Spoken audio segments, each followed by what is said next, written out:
earthquake. And then the last one was just recently, February. diba? Yeah. Just wow. Parang hindi pa sila halos nakaka-recover. At eto balita naman mula sa Illinois, USA, isang World War II bomber plane ang nag-crash sa isang cornfield doon 20 minuto matapos itong mag-take off. Maswerte namang walang nasaktan sa 7 sakay ng B-17 bomber na tinaguri ang The Flying Fortress. Ayon sa piloto, problema sa makina ang naging dahilan kaya nag-emergency landing ang bomber. Sabi naman ng ilang nakasaksi ng crash, nasusunog na raw ang eroplano bago pa man ito bumagsak sa bukirin. Ginamit ng Amerika ang Flying Fortress upang bombahin ang Nazi Germany noong World War II. Kaya ito ang bida sa mga travel exhibit at maaaring sumakay dito ang mga may hilig sa eroplano sa alagang $430 o halos 19,000 pesos per ride. Sana yung mga ganyang klase, yung mga vintage, nakalagay na lang sa mga museums, di ba? Parang na-appreciate pa ng tao, unlike this na, ayan, there's a big possibility mag-crash. Kasi nga, it's kahit na ilang beses mo siya kumpunihin, it's old. Yes. Yun na yun. Yung bebenta na lang scrap metal yun na tuwa.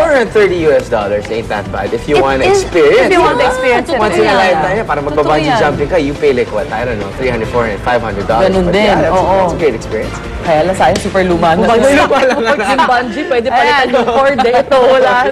Insurance na sana talaga. Correct.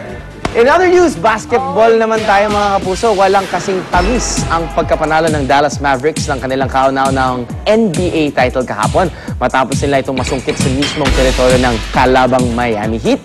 Kahit na hindi naging magandang laro ng Mavs, star player na si Dirk Nowitzki sa first half, hindi ito naging hadlang sa kanilang tagumpay dahil nag-step up naman ang teammates si Dirk tulad ni Jason Terry or The Jet na nakakakubra ng 27 points. Napatunayan ng Dallas na kahit mas bata at mas mabilis ang Heat dahil kina LeBron James at Dwayne Wade, kaya nilang manalo dahil sa paniniwala ng Mavs sa kakayahan ng bawat isa. Saga at depensa ang naging estratehiya ng Dallas na talaga naman ang team effort ang ipinakita sa huling laban ng final series na nagtapos sa score na 105-95 pabor sa Dallas. This is a true team. This is an old school bunch. We don't run fast or jump high, but these guys had each other's back. They played the right way. They trusted the pass. Wow. Yan yung tinig na kanilang coach si Rick Carlisle na kamukha ni Jim Carrey. Pero sa kabila ng kanilang pagkatalo, susubukan pa rin daw ng Heat na masungkit muli ang NBA title sa susunod na serye ng bakbakan sa hardcourt. Here's Dwayne Wade. You know, this ain't the end of the Miami Heat, so, you know, we will use this as motivation and come back and try to do it again.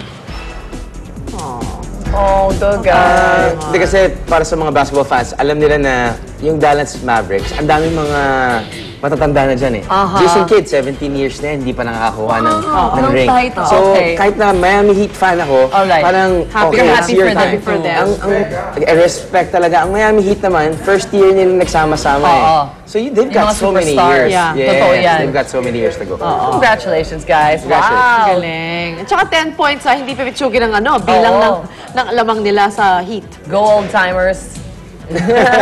Yeah, iba ang mga matatanda, may power yan. Oo. Samantala natagpuan sa isang lawa sa Northern China ang hindi pangkaraniwang dami ng freshwater jellyfish o tinatawag ring aqua panda. Ang freshwater jellyfish na ito ay isang critically endangered creature o isa sa mga pinaka-nanganganib na hayop ngayon.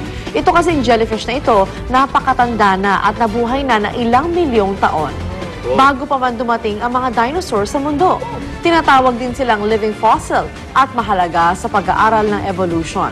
Halos kahugis din daw nito ang peach blossom, kaya tinatawag din ito bilang peach blossom jellyfish. Lumilitaw na at nabubuhay lamang ang mga jellyfish na ito sa mga pinakamalilinis na tubig at madalas lamang makita sa South China.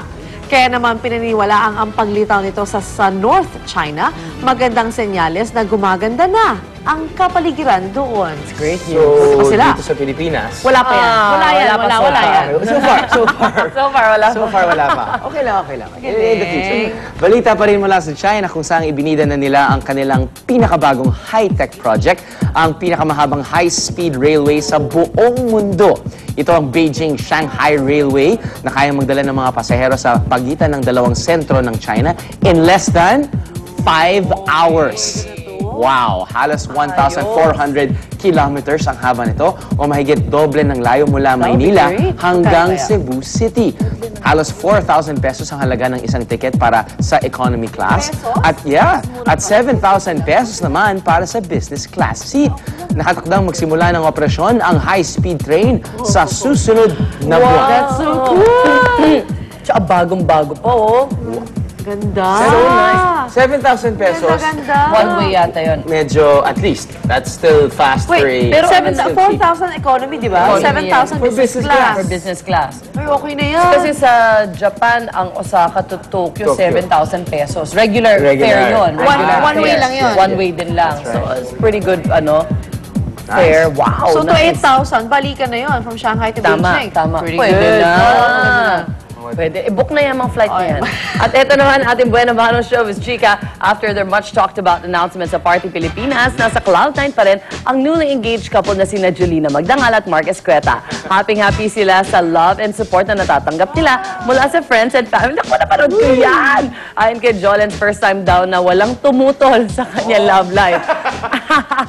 Samantala, wala pang wedding details sina Mark at Jolina sa ngayon. Pero nagsisimula na raw sila magplano at very thankful sa mga nagbibigay ng advice at handang tumulong sa kanilang upcoming memorable day. I know. Good for you guys. And they're so happy. Congratulations. Jolens deserves to be happy. At yun nga palang text sa akin ni Jolens sa sinabi ko Congrats Jolens. Ganyan sabi niya, naunahan ko pa si Kuya Drew.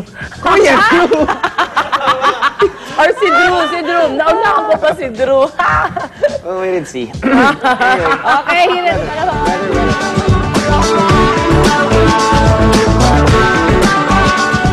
Ayan mga kapuso, hirit panahon po tayo. Ngayong araw na ito, meron daw pong namumuong sama ng panahon or low pressure area. Yan po ay namataan.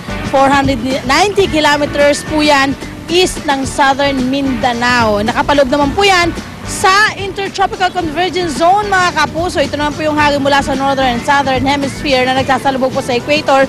Nagdudulot po yan ng ulap at ulan. Kaya naman po ang Luzon, Visayas at Mindanao ay magkakaroon ho or makakaranas sa madalas na pangungulap na kalangitan na may mga kalat-kalat na pagulan at pulo-pulong pagkidlat at pagkulog. Ang natitirang bahagi naman po ng Luzon, pati na rin po ang Metro Manila, magkakaroon ng bahagya hanggang sa kumisan ay maulap na kalangitan na may pulo-pulong pag-ulan o pagkidlat at pagkulog. Ating pong sunrise, 5:27 ng umaga at ating pong sunset ay 6:26 ng hapon. Narito naman po ang mga temperature and weather conditions sa iba pang bahagi ng Pilipinas. Tandaan niyo po mga kapuso, sa kahit ano pa bang hamon ng panahon, manatiling alerto at mahinahon.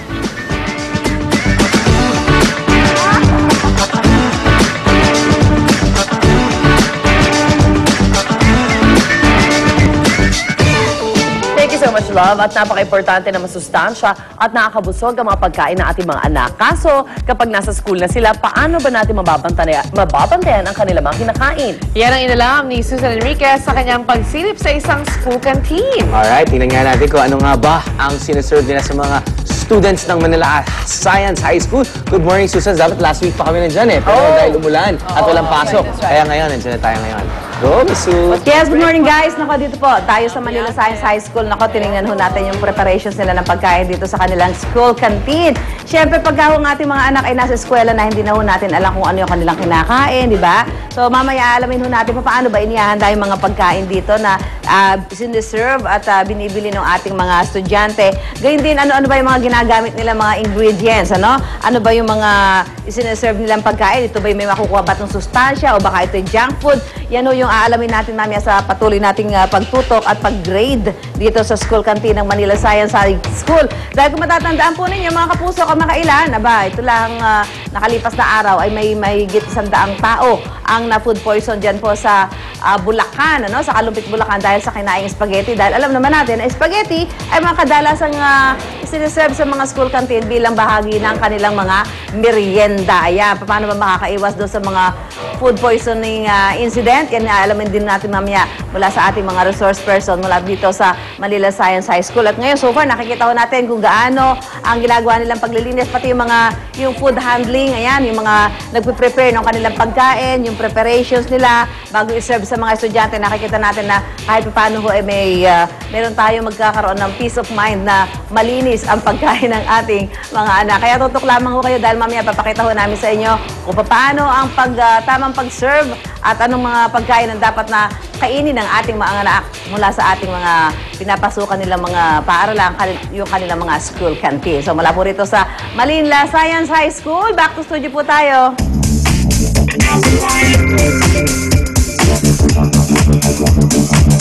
At sa lahat ng magulang dyan, alam nyo bang may mandatory kindergarten program na ngayon ng DepEd?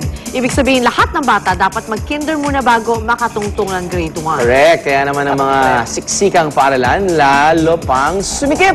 Gaya na lang sa Hala-Hala Elementary School sa Rizal, kung saan nagtitis ang mga kinder students na bulok na silid-aralan. Ay, nako, kaya tara, tulungan naman natin sila at magati tayo ng serbisyo totoo doon kasama sina Monica at Arn. Good morning, guys! Good morning! Good morning, guys! Good morning sa ating mga kapuso. Tama yung sinabi nyo, napaka-importante talaga ng kindergarten sa pag-aaral ng mga bata kasi diba talaga siya namumulat yung kanilang pag-iisip. Kaya naman, kailangan maayos din yung kanilang environment na, kumbaga, kagigis na nandito. Kaya naman today, isang serbisyong totoo ang hatid natin dito sa Hala-Hala Elementary School. Dito po yan sa Hala-Hala Rizal. Kasi we heard na parang may problema nga daw na kinakaharap yung kanilang paaralan. Sabi nila kasi out of 162 kindergarten students dito, 3 lamang yung guro at 3 lamang yung classrooms na pinagkakasya sa kanila. At yung 2 pa doon sa 3 classrooms na yun, may danger pa daw na ma-demolish dahil malapit na nga daw masira. Kaya today, Arn, ayan, meron tayong makakasama mga volunteers from 16th Infantry Maglilingkod Battalion 22nd Brigade para tulungan tayong i-renovate yung isa sa mga classroom siya. Tsaka ano pa ipamimigay natin, Arn? Ay, mamimigay tayo ng mga bags dito para sa mga kindergarten students. At mamimigay din tayo ng crayons at coloring book para meron naman silang libangan. At meron pa, libreng pagkain. O, diba? Naku, lahat po yan ating ihahandog sa kanila dahil talaga naniniwala tayo na kailangan maganda ang pagsisimula ng pag-aaral lalo na ng mga kindergarten students. Kaya tutok lamang sa pagbabalik po natin dito sa Hala-Hala Elementary School sa Rizal. Lotte Studio! Okay, para sa